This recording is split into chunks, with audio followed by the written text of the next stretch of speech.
Alright, ladies and gentlemen, how are you guys doing? It's Wednesday, January 5th, 2022. Happy New Year. Thank you for joining me here tonight for another metallic episode of Music of Destruction.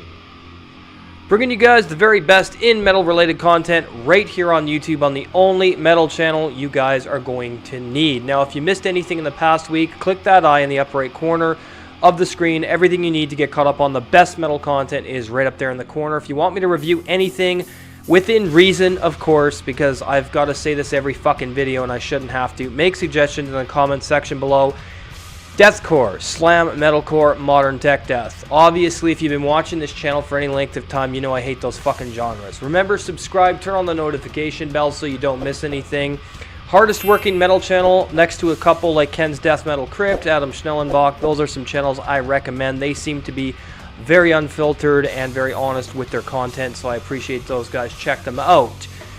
Alright, welcome to Album Ranking Wednesdays here on the channel. Tonight we're having a look at a very unique band that's one of my favorites and has been for many years, starting back in the early 2000s with Meshuggah, or Meshuggah if you prefer, from Sweden, and I happen to own 3 of their releases, and I'm going to be reviewing them here on the channel for you guys. Now, I've already reviewed None, and have yet to review Destroy, Erase, Approve, and Chaosphere. Now, I'm also going to be getting the rest of their albums as well that I enjoy. Of course, I like all of them. Now, if you want to know more about Meshuggah, watch the review I did on the EP None in the album reviews playlist. Maybe I'll review Chaosphere for album review Tuesdays next week. What do you guys think? Should be a good one. Alright, so let's get into it, shall we? Coming in at number 8, we have Catch 33, released in 2005 on Nuclear Blast Records.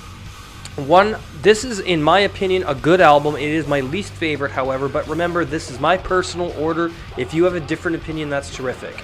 I like what they did on this album, however, it didn't have much staying power for me, and I want it to, and I've revisited it several times. I've tried to listen to the album over and over again. I do enjoy some of it. I think it's still an okay release. It's not terrible. It is Meshuggah after all. They were just doing different things on this album that didn't really vibe with me. Maybe it'll vibe with you. It's still a decent release, as Meshuggah, in my opinion, have not made a bad record. These guys have a lot of integrity, and I saw them live at Wacken back in 2006, and I was very impressed, and I love Meshuggah to death. Just didn't really get Catch 33 as much as I should have, and that's a shame because it's still a good album in my opinion. I like the riff structuring, the polyrhythmic drumming and things like that. Just didn't stand out to me very much from other releases. Nonetheless, if you love Catch 33, that's great. It gets number 8 on my list. Coming in at number 7, a very unique release from Meshuggah with obZen, released in 2008 on Nuclear Blast Records once again. And I've got a lot of fond memories of this album, and I enjoy it quite a bit. It was very decent. I enjoy the songwriting on this. I do like the riff structuring and the concepts on the record. It just hasn't stood out to me as well as others, though it's still one that I come back to quite a bit, one that I enjoy quite a bit, and it's Meshuggah. You can't go wrong with anything. It's just some people may like other releases that I don't like more than others, and that's totally fine. Do I recommend this one? Yes. If you love Meshuggah, you can't go wrong with anything on the list, but for me, obZen gets number 7, as it didn't really hit me as hard as others, but still a good album. obZen number 7. Coming in at number 6, Koloss, released in 2012 on Nuclear Blast Records. This is where I think Meshuggah, for me, was reaching the point where they would have to come up with something a little bit more unique and more to my tastes. But this is a good album for Meshuggah. I really love the vision of this record and the concepts and the ideas they were working on here and the vision of this record.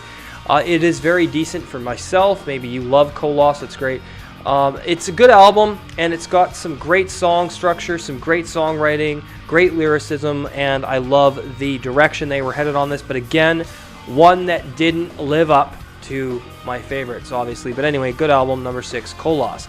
Coming in at number 5, Contradictions Collapse, released in 1991 on Nuclear Blast Records. This was their first major debut full-length, and I know a lot of people will cite this album as their favorite Meshuggah record, and that's perfectly fine.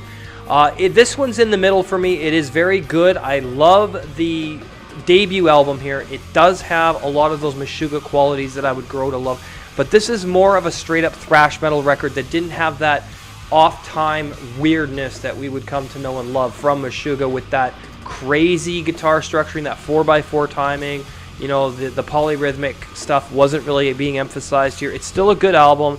Definitely one I like. Make sure you check out Contradictions. Collapse gets number 5. Coming in at number 4, their most recent release, The Violent Sleep of Reason, released in 2016 on Nuclear Blast Records. This one, for me, very great record. This is one that I felt was a combination of what we would see from the albums I mentioned previously, with a bit of Contradictions, Collapse, and Chaosphere thrown in there, but that later stuff that I didn't appreciate so much. But it's well emphasized here, and it's well placed in the sections that it should be, and the ideas here are absolutely awesome, and so are the emotions and the concepts that are being explored with this album. Meshuggah's always had a very mechanical, alien, machine-like feel, and this album really emphasizes a lot of that stuff we heard previously, but it does it the right way, and it's just a fucking beast of a record. Number 4, The Violent Sleep of Reason. Coming in at number 3, Destroy, Erase, Improve, released in 1995 on Nuclear Blast Records. This was the album that introduced me to the band, and I fell in love with this record immediately and bought it back in 2003, I believe. I've had this since. This is an incredible fucking album, one of Meshuggah's magnum opuses, in my opinion. Probably one of your favorites as well. I've heard a lot of people talk about where this album sits with them, how it affected them, and it's a very futuristic sounding album. Okay, now this could be very analytic of what's to come and what's been happening in the world, and I think Meshuggah have always had that vision of a post-apocalyptic Central AI takeover, and this album definitely improvises on and emphasizes those themes, and I really love what they did on this. This is a very incredible album, and it's one of the most memorable they've ever fucking made. It's a classic. Get Destroy, Erase, Improve if you love Meshuggah. Number 3. Coming in at number 2, Nothing, released in 2002 on Nuclear Blast Records.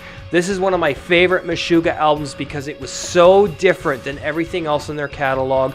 This is the album that they would expand upon with The Violent Sleep of Reason and Koloss and obZen and Catch 33. This is the sound that would carry on from Nothing, but to me, this is the album that pioneered gent, if you want to say that.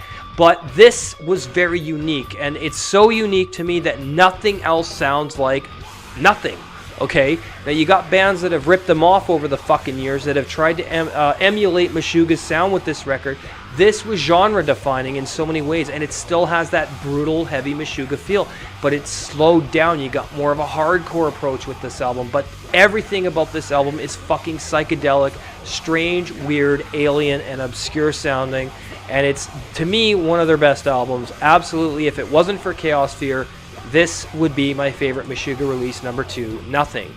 Coming in at number 1, of course, the classic Chaosphere, released in 1998 on Nuclear Blast Records. This, to me, is the defining Meshuggah album.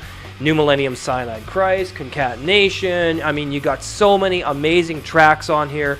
One of the albums that introduced me to the band back in 2002, and I have loved this album ever since. I do own this one. This has some of their best tracks. This is the one that was, I saw them live play a lot of this. This fucking album is a monster. It is futuristic, it is violent, it is chaotic, it is destructive, and it's absolutely apocalyptic, and it's fucking incredible. And I love the album cover on this one. It's like the brain being imprisoned, and that's what the lyrical themes are all about. So, I mean, it's about the Central AI takeover, and Meshuggah have been writing about this for years, guys, and here we are, fucking living it, okay? So, yeah, amazing record. Number 1, Chaosphere. If you don't have it, go out and get it. Get anything on the list, guys. Tell me how you feel about Meshuggah. What do you think their greatest album is? Give me your rankings on Meshuggah. If you love the band, that's awesome. I love them. I think they're one of the best metal bands and one of the most unique in extreme metal. So, yeah, number 1, Chaosphere.